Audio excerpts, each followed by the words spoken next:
जी है, सांसद है सर। क्योंकि देखिए अब मिशन 2024 की आप तैयारी कर रहे होंगे, अब 2 साल बस मैच बाकी है सर। मैं 3 साल का रिपोर्ट कार्ड पूछूं तो बरेली के लिए आपने, आंवला संसदीय क्षेत्र के लिए आपने कितना काम किया है और वाकई में क्या बदलाव हुआ है और क्या आगे की प्लानिंग है जो सरकार की तरफ से, क्योंकि केंद्र की योजना का जवाब आप ही बेहतर तरीके से दे पाएंगे सर। धन्यवाद देना चाहूँगा मैं जी न्यूज़ को। जिस तरीके से आप देखें डबल इंजन की सरकार चल रही है और मैं कहना चाहता हूँ योगी जी ने यूपी में वो काम कर दिया, योगी जी ने यूपी में वो काम कर दिया और मोदी जी के सपनों को साकार कर दिया। और जब से रखा है प्रदेश की कुर्सी पर कदम, इस प्रदेश में नहीं बल्कि देश में भी चमत्कार कर दिया। आप देखेंगे आदरणीय मोदी जी की सरकार 2014 में हमने वादा किया था कि हम केवल सत्ता नहीं बदलेंगे बल्कि व्यवस्था को भी बदलने का काम करेंगे। सत्ता बदली और सत्ता के साथ साथ व्यवस्था भी बदली। और मैं, चूंकि आपने आंवला की बात की है, आंवला बहुत पिछड़े संसदीय क्षेत्र में गिना जाता था और जब लोग सवाल करते थे कि लाल फाटक का ओवरब्रिज है, हमने 2014 में भी हमसे लोगों ने सवाल किया था कि आप लोकसभा का चुनाव लड़ रहे हैं और इस पुल को कब बनवाने का काम करेंगे। हमने कहा निश्चित तौर पर आप लोग मुझे सांसद बनाएंगे तो लाल फाटक का ओवरब्रिज बनेगा। आज वो बनकर के तैयार हो गया है और बहुत जल्दी हमें लगता है दिसंबर में वो चालू हो जाएगा। और कई पुल, आप जब दातागंज का दौरा करेंगे तो एक नगरिया खनू था, लगभग 50 गांव उस पुल से प्रभावित होते थे। तो लोग वहाँ वोट लगा देते थे कि अगर पुल नहीं तो वोट नहीं। जब हम 2014 में गए, हमने वहाँ के लोगों से वादा किया और अभी 8 दिन पहले उस पुल का हम उद्घाटन करके आए। आंवला में फैक्ट्री की लोग बड़ी चर्चा करते थे कि इफ्को के बाद कोई फैक्ट्री नहीं बनी, तो दातागंज में बीपीसीएल की एक बहुत बड़ी फैक्ट्री वहाँ पर बन गई। पीएससी की 500 करोड़ की बटालियन वहाँ पर बन गई। आंवला में चीनी मिल बहुत जल्दी प्राइवेट सेक्टर का स्थापित हो जाएगा। और कोई भी, जैसे मंत्री जी चर्चा कर रहे थे, कोई हमारा गांव ऐसा नहीं जो सड़क से ना जुड़ा हो। कोई गांव ऐसा नहीं मिलेगा आपको जिस गांव में स्कूल ना हो। कोई गांव ऐसा नहीं मिलेगा जिस गांव में बिजली ना हो।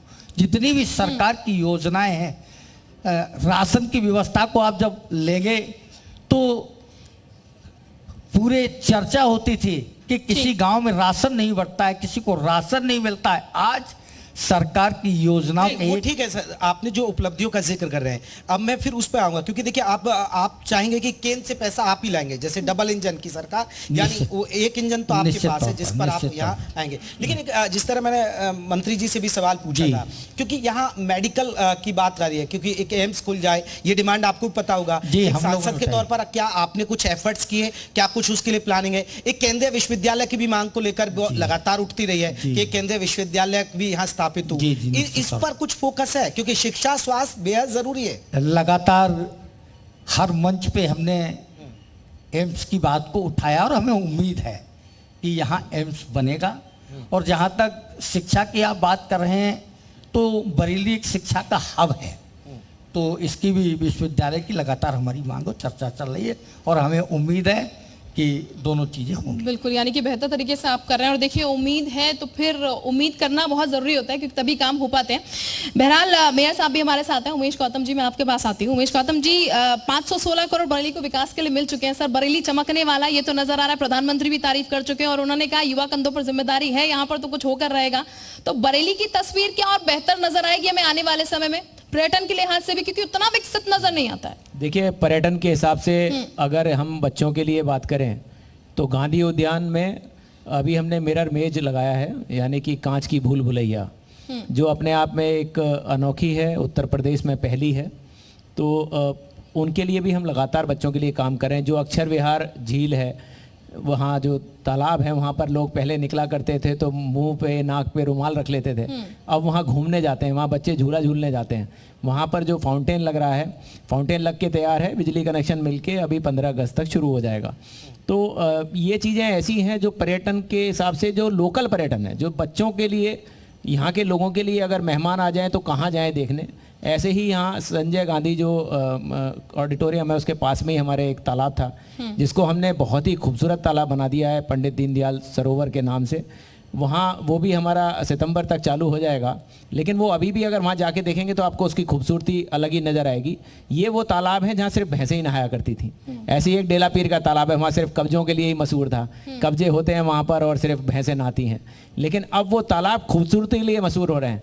अब वो लोग कह रहे हैं कि हाँ साहब ये तालाब इतने सुंदर बन गए कि अब घूमने जाने की कहीं और ज़रूरत नहीं, इन्हीं तालाबों के अगर हम चारों तरफ घूम लें तो अपने आप में एक बहुत बड़ी लोगों को मतलब सुकून भी प्राप्त होता है। तो इस तरह लगातार हम काम कर रहे हैं बरेली में, बरेली के विकास के लिए। चाहे वो सीवर लाइन की बात हो, तो जो 55 साल पुरानी सीवर लाइन थी जो बस्ट हो चुकी थी, उसको बदलने की हिम्मत ही नहीं कोई कर पा रहा था। हमने वो हिम्मत करी और वो सीवर लाइन पूरी बदलवा दी। सर एक हिम्मत ये भी कर दीजिए, जो अचानक से आवारा सांड आ जाते हैं और आवारा कुत्ते बच्चों को गलियों में परेशान, उसके लिए कुछ हिम्मत जुटा रहे हैं? मैं उसके लिए आपको ये बताना चाहता हूँ कि बरेली में सबसे बड़ा कान्हा उपवन है। अगर आप शहरों की बात करें तो 1100 गौवंश निराश्रित हमारे पास हैं जो हमने सुरक्षित रखे हुए हैं, जिनकी वहाँ लगातार सेवा हो रही है। दूसरा हम कान्हा उपवन दूसरा हम बनाने जा रहे हैं, काम शुरू हो गया है, दिसंबर तक दूसरा हम बना लेंगे। कोई भी, जैसे माननीय मंत्री जी ने हमारे कहा है कि दिसंबर 2022 के बाद एक भी निराश्रित गौवंश सड़कों पर दिखाई नहीं देगा। ये मैं उनकी बात को बरेली में साकार करने के लिए पूरा प्रयास कर रहा हूं और दिसंबर तक ये साकार होकर रहेगा। बिल्कुल, और ये हो जाएगा सर तो काफी सुविधा आई थिंक यहाँ के लोगों के लिए हो जाएगी, क्योंकि अक्सर ऐसी खबरें हम पढ़ते रहते हैं जो काफी दिक्कत वो बहुत पुरानी बातें हैं। रश्मि पटेल जी, जैसे महिलाएं, आप तो मैं आपसे एक महिला के नजरिए से पूछूं, आपको लग रहा है कि जब से योगी सरकार आई, या मैं आपके आसपास के क्षेत्र की बात करूं, तो महिलाओं का विकास हुआ है, बदलाव देखने को मिला है? ग्रामीण क्षेत्रों से महिलाएं अब पढ़ाई के लिए आगे बढ़ रही हैं, यूपी की बेटियां अब बढ़ रही हैं, अब नजर आ रहा है। और क्या प्लानिंग है आप लोगों की? जैसे एक जिला पंचायत अध्यक्ष है, तो कुछ प्लानिंग भी है कि बेटियों को आगे बढ़ाया जाए? बिल्कुल, मैंने जैसा कि पहले भी बोला था, स्कूल में मैं जा रही हूँ तो वहाँ अभी मैंने देखा इंटर तक जो स्कूल है उसमें होम साइंस नहीं है, तो लड़कियाँ जो हैं वो शहर की तरफ आ रही हैं। तो इसकी मैं फ़ाइल तैयार कराऊंगी कि उन स्कूलों में होम साइंस हो और बच्चे लड़कियाँ बहुत अच्छे से अपने स्कूल में गांव में पढ़ें। और बहुत मुझे देखने को मिल रहा है महिलाएं इतनी जागरूक हो रही हैं, हर क्षेत्र में आप देख लीजिए महिलाएं आगे से बढ़कर काम कर रही हैं। और बेटियां भी, मैं हर स्कूल में गई, बेटियों की संख्या बहुत ज़्यादा थी।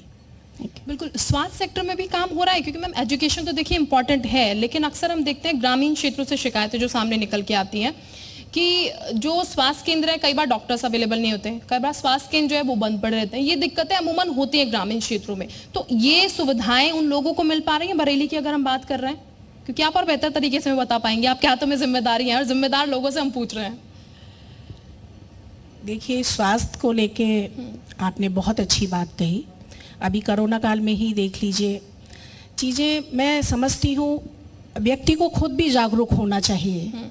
कोरोना काल में जैसे ऑक्सीजन की कमी हुई, ये सारी चीज़ें, तो हमें खुद भी अपने आप में भी एक जागरूकपन लाना चाहिए, पौधे लगाना चाहिए।